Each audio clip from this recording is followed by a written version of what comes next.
Welcome to Vintage Hollywood Archive. Meryl Streep married her second great love and lost her first in the span of 6 months. She was fortunate enough to marry a wonderful man, but not before suffering a tragic heartbreak. How Meryl Streep survived the most painful phase in her life. Make sure to watch the video until the end, and if you are new here, don't forget to join our wonderful community by subscribing to our channel. Meryl Streep, an Oscar winner with 21 nominations, wed the sculptor Don Gummer more than 40 years ago. And ever since, he has made numerous public appearances beside her, while always allowing The Devil Wears Prada, The Iron Lady, and Kramer vs. Kramer star steal the show. Once in an interview, she said, "I found a great husband many years ago. I'm lucky in that way." Despite the fact that their love story is wonderful, it began under difficult circumstances. Just weeks before the two of them became together in early 1978, Streep had been beside actor John Cazale's bedside as he took his dying breaths. In 1978, Meryl Streep was on the verge of becoming the greatest actress of her generation, but she went through the most painful phase in her personal life. She first met Cazale, his Measure for Measure co-star, at the Delacorte Theater in the summer of 1976. Offstage, their relationship swiftly evolved from co-stars to a couple after Streep moved into Cazale's Tribeca apartment. According to biographer Michael Schumann, she said, "He wasn't like anybody I'd ever met." The couple received heartbreaking news in May 1977. Cazale had terminal lung cancer and had spread throughout his body. Streep reportedly accepted a role in the movie The Deer Hunter just to be close to Cazale because she was keen to be with him and take care of him in the following months. Cazale did not live to witness the outcome. His cancer eventually spread to his bones, despite months of treatment.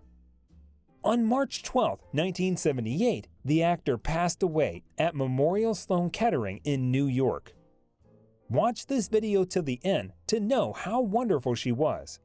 She deserved to be adored, and luckily, she got that everlasting love from her husband.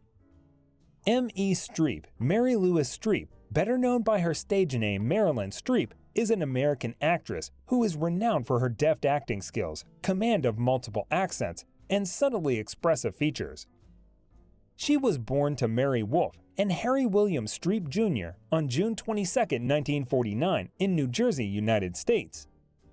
Her father was a pharmaceutical executive, and her mother worked as an art editor and commercial artist. Meryl Streep graduated from Bernard's High School with her diploma. She then enrolled at Vassar College, where she graduated with a BA in drama. At Dartmouth College, Streep also registered as an exchange student. Later, she graduated from Yale School of Drama with an MFA.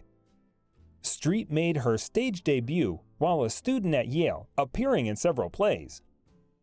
It's interesting to note that Streep did not take on the traditional parts back then either. Instead, she opted for flexibility in the roles she played.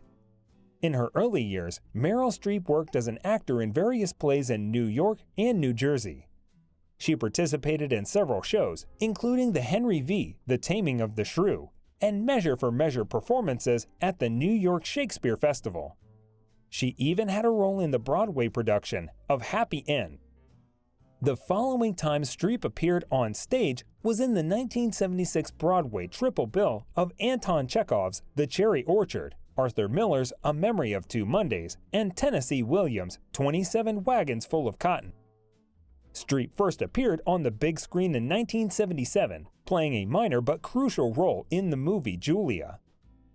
In the same year, she played a German woman who was married to a Jewish artist in Nazi Germany in the television drama Holocaust.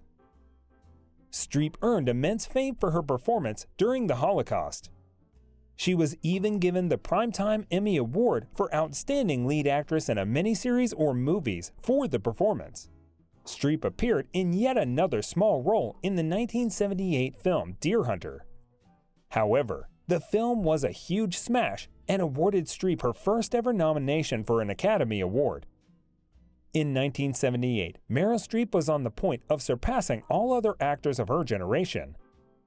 The love of her life was also going to leave her. Streep was a 29-year-old actress in New York theater community. She was sharing a loft on Franklin Street with actor John Cazale. He was a legend among his peers and was 14 years older than she was.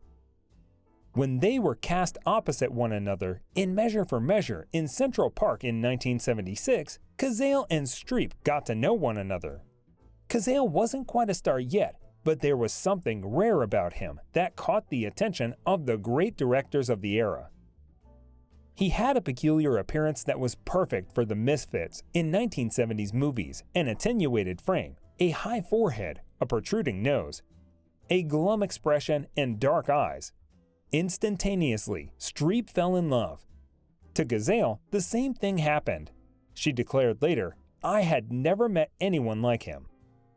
Cazale had promised to marry Streep as soon as he got his first big break. Everything was perfect. There was renowned director and producer Joe Papp, who supported them as they rose to fame as theatrical actors.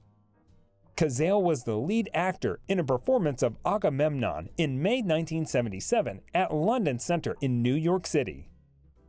Director Fred Zimmerman cast Vanessa Redgrave in the Julia movie's lead role after Meryl auditioned a few weeks prior. He offered Meryl a small role as gossipy Annie Mary, a friend of Lillian Hellman. However, there were already too many blondes in the film. Would she think of donning a wig? Meryl informed him. She would do anything. She took a flight to London to shoot her scenes.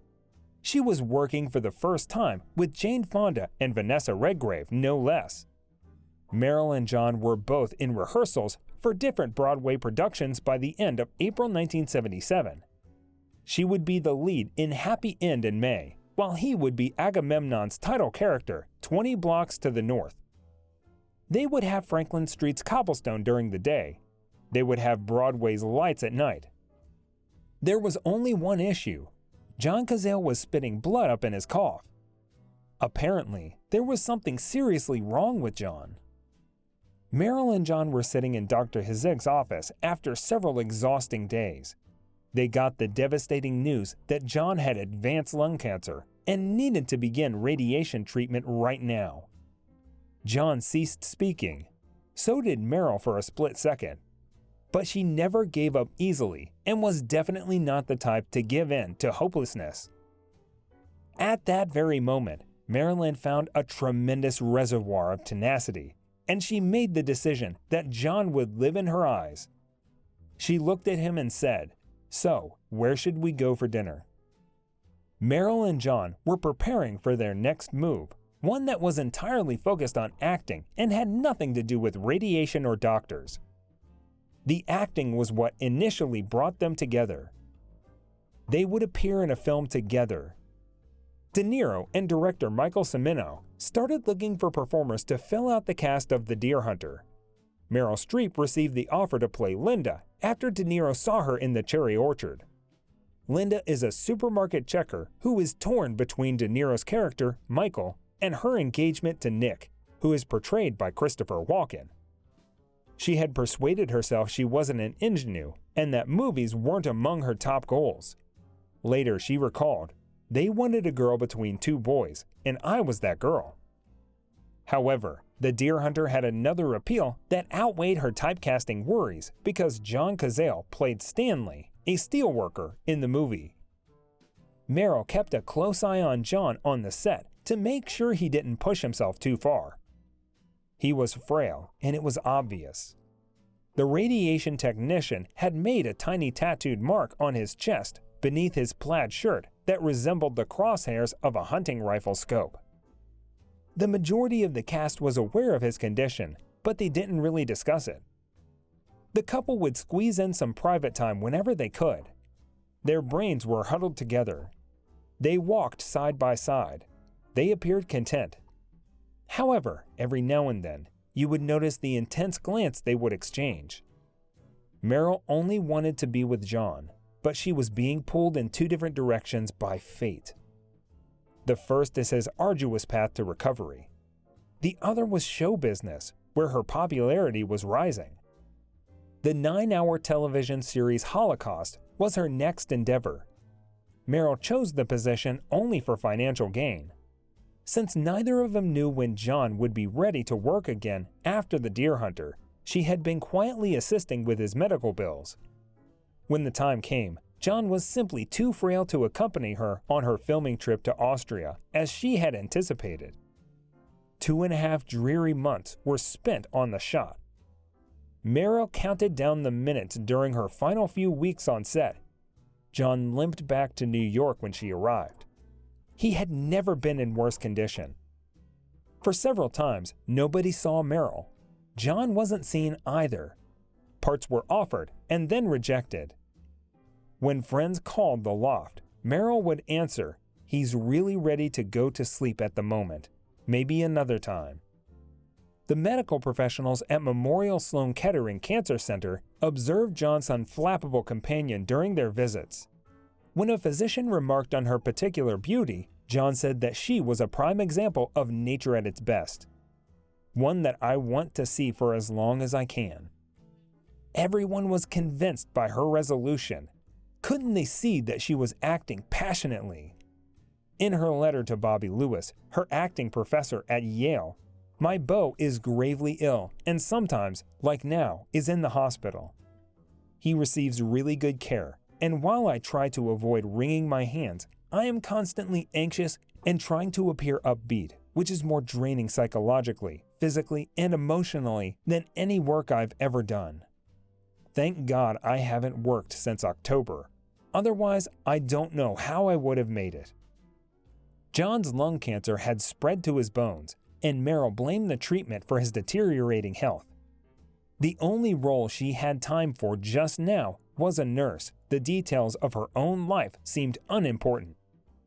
Despite their challenges, Meryl treasured the moments when they were both by themselves and experiencing the closeness of close quarters without the interruptions of the entertainment industry. She claimed that because she was so close, she failed to see the decline. But she eventually gave up.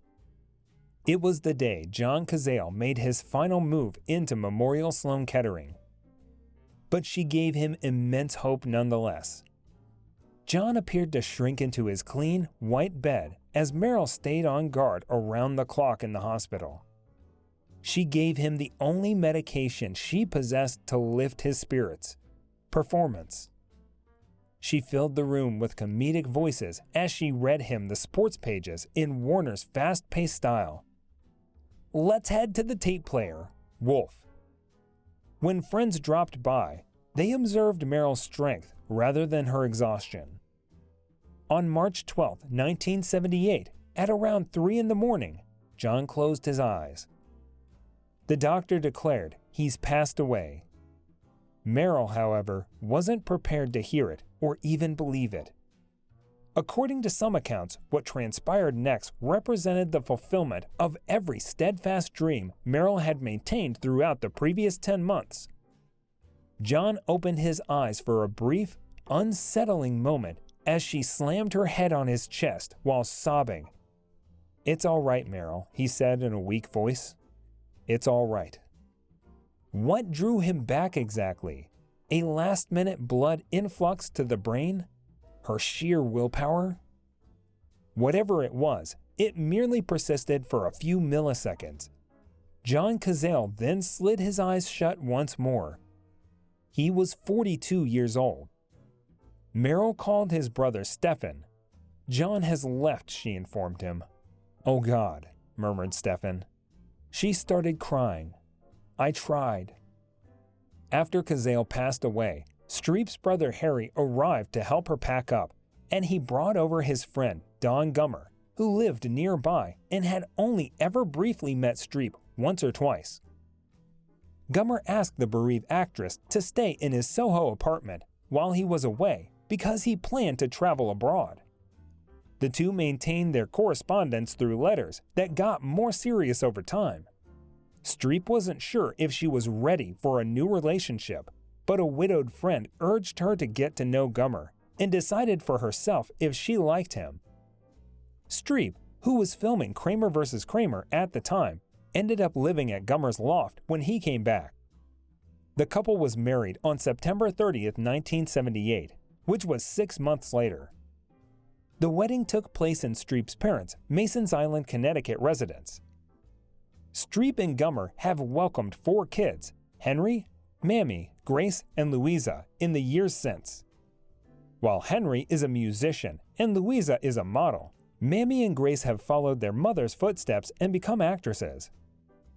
Gummer does indeed support Streep's illustrious career, in case you were wondering. He attended many of Meryl Streep's most notable occasions with her. Streep thanked her husband, the one who helped her live again, and gave a particular shout-out while accepting one of the numerous Academy Awards she received in 2012. First, I'm going to thank Don, because when you thank your husband at the end of a speech, they play him out with the music, she said. And I want him to know that everything I value most in our lives, you've given me.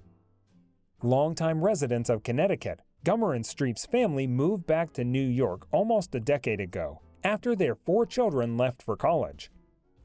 Gummer has managed to carve out a successful career in his industry without using his wife's A-plus reputation to help boost his own, despite maintaining a low profile in both the media and the art worlds. But more importantly, he has supported her throughout her many victories.